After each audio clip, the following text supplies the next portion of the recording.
પોતાનું સમગ્ર જીવન જીવદયા માટે સમર્પિત કરનાર કલ્પેશભાઈ ઠક્કર છેલ્લા 3-4 વર્ષથી મારા પરિચયમાં આવે છે. એનામાં મારા જીવનમાં પણ ઘણું પરિવર્તન આવી ગયું છે.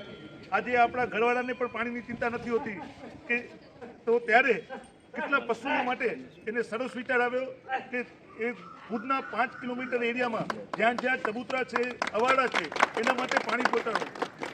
વિચાર આવ્યા પછી પણ એને અમલમાં મૂકવા પછી આજે જોયું ને, એક પેલો શુભ કાર્ય કરવા ગયા, સારા કામમાં વિઘ્ન આવે, કલાક લેટ થઈ ગયા, પણ તમે બધા પણ આટલી સવારના વ્યવસ્થામાં બધા હાજર રહ્યા. આજે બહુ મોટું કામ થઈ ગયું છે સાહેબ.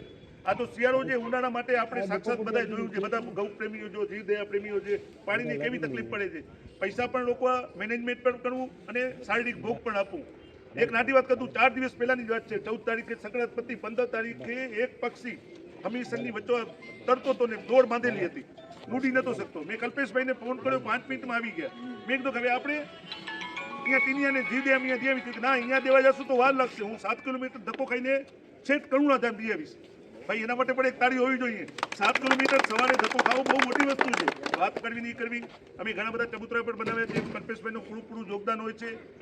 છેલ્લે પૂરું કરવું ત્યારે કલ્પેશભાઈ વિશેષમાં બધાની માફી માંગી છે કે આજે સંજોગ અનુસાર થોડુંક લેટ થઈ ગયું છે, બધાનો સમય બગડ્યો છે, પણ બહુ મોટું કામ થઈ ગયું છે, સરસ કામ થઈ ગયું છે. આનો લોકો પણ નોંધ લેશે ને આનામાં પણ આપણાથી બધા પ્રયત્ન કરશું. સચિનભાઈ છે, જયેશભાઈ છે, ભાવેશભાઈ છે, ઘણા બધા ગૌપ્રેમીઓ ભેગા થઈ જઈએ ને એક સરસ કામ પતી ગયું છે.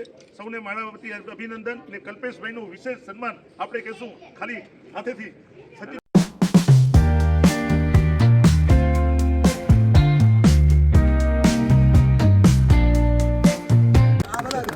ગૌ સેવા સમિતિને આભારી છે અને 1 કલાક મોડું થયું એ બદલ દિલથી અફસોસ તો મજા આવી.